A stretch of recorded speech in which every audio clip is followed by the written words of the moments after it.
こんにちは。行政書士社会保険労務士の小園です。中小企業経営のちょっといい話ということで動画をお送りをしております。今回は2025年に改正になりました育児介護休業法の内容について解説をしていきたいと思います。以前動画で育児介護休業法改正に関して育児編、介護編ということで別々に動画をお送りしておりますけれど、今回はですね、時系列で見ていきたいと思います。2025年4月から育児介護休業法変わる内容について見ていきたいと思います。今回の育児介護休業法改正はですね、育児に関しては、育児というよりも子育ての方に少し重きを置いた改正、そして今後、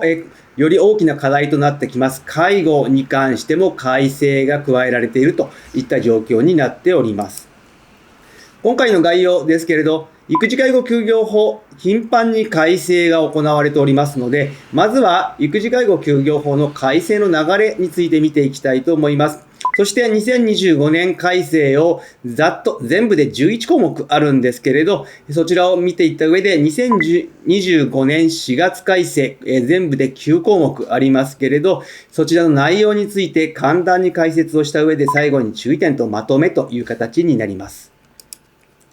まずは育児介護休業法の改正ですけれど、令和4年2022年4月に個別の周知意向確認が義務化をされたといったところがあります。こちらもですね、2025年改正で少し修正が入っております。また2022年の10月も改正がありまして、ここで出生時育児休業、いわゆる産後パパ育休というのが創設をされて、男性の育児休業取得率を大きく伸ばしていったと。今は現状は 30% を超える状況になっております。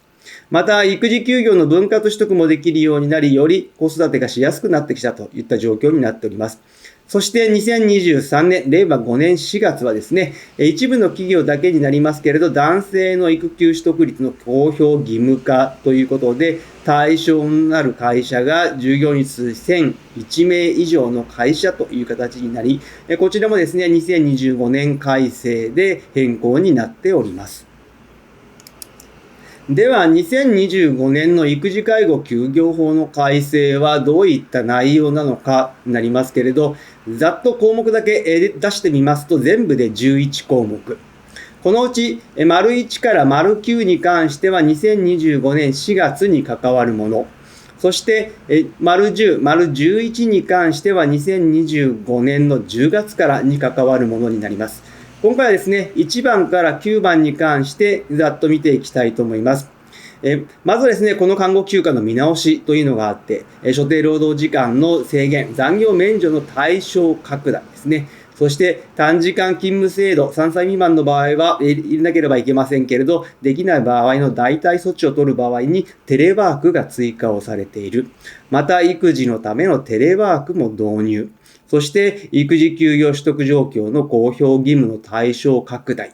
また、介護に関して言えば、介護休暇ですね。こちら、労使協定で除外一部できましたけど、そちらの取得要件の緩和というのも行われております。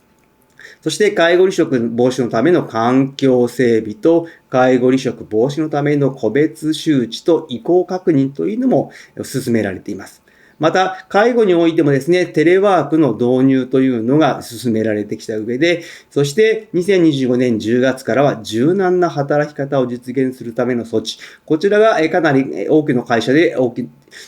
負担が大きくなってくるのではないかなと思っておりますけれど、そして11番目として、仕事と育児の両立に関する個別意向周知ですね。そして配慮というのが進められているといった状況になっております。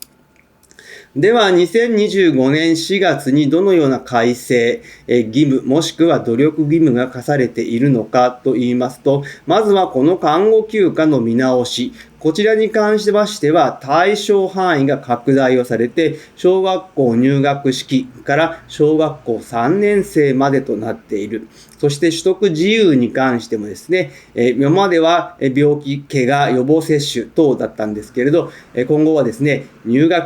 入園式、卒園式まで対象になってくるということで、名称もですね、この看護等休暇に変わってくるといった状況になります。そしてですね、この看護休暇、取得に関しては6ヶ月未満の従業員は労使協定で除外ができましたけれど、今後はできなくなりますので、労使協定締結している場合はですね、見直しが必要と。また、所定外労働の制限ということで、残業免除に関しても、今までは3歳未満だったんですけれど、小学校の就学前までに拡大がされているといった状況になっております。そしてですね、3歳未満の子を育てる労働者に関しましては、短時間勤務制度というのが義務になっておりますけれど、それができない場合は代替措置というのを労使協定で締結をするということになっておりましたが、その代替措置の方法の一つとしてテレワークが新たに追加をしております。テレワークですね、こちらの方も進めていかなければいけない。また、こちらは努力義務になりますけれど、育児のためのテレワーク導入ということで、3歳未満の子を養育する場合は、テレワークもですね、努力義務として導入をしてくださいということになっております。ただですね、こちらに関しましては、2025年10月から、3歳から小学校までの子供を育てる労働者に関しましては、テレワークを含む柔軟な働き方の措置義務化というのが進められてきますので、そちらでテレワークを導入をする場合はですね、もうすでに今のうちからテレワークの導入準備を進めていった方が良いかと思います。また、5番目としてはですね、一部の企業だけになりますけれど、従来は1000人を超える企業でしたけれど、今後は300人を超える企業に関しては、育児休業取得状況の公表義務というのが課せられるという形になっております。そして、まだまだ2025年4月改正というのはあります。6番目としては、介護休暇を取得できる労働者の要件緩和ということで、従来はですね、6ヶ月未満の労働者というのを労使協定で排除できたわけですけれど、こちらも撤廃をされましたので、労使協定を締結している場合は、その内容について見直しが必要という形になります。そして、介護離職防止のための環境整備も義務になっております。こちらはですね、研修の実施、相談窓口の設置ですとか、事例の収集、提供、そして方針の周知等を行わなければいけないという形になりますので、進めてほしいと思います。そして、介護に関しましても、テレワークの導入の努力義務という形になっております。こちらは介護を目的としたテレワークの導入ではありますけれど、先ほど同じように2025年10月から育児に関して一部の会社においてはテレワークの柔軟な働き方というのが措置義務化の一つとなってきますので、対象となる企業はですね、早めにこちらの方も準備を進めていってもらえればと思います。そして、8番目として、介護離職防止のための個別周知の意向確認ということで、こちらはですね、新たに設けられたものになってきますけれど、まずは介護に直面をした方に関しての、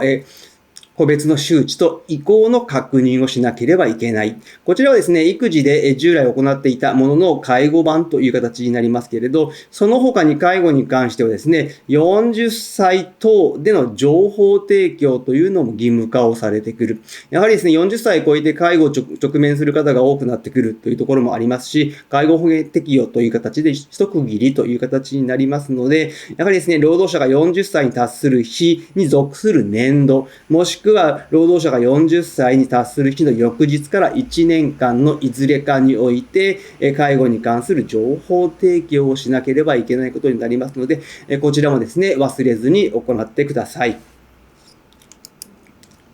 そして最後に注意点とまとめになりますけれど、今回の改正の他に新たに給付の制度というのが設けられております。2025年、令和7年の4月から出生後休業支援給付、いわゆる手取り10割給付と言われるものがスタートをしております。父、母、それぞれ14日以上の育休取得によって実質手取り10割、最大は28日間にはなりますけれど、スタートしております。また同時にですね、育児時短就業給付というのも行われておりまして、2歳未満の子を養育するための時短勤務をする場合には、賃金の1割が給付をされるという形になっておりますので、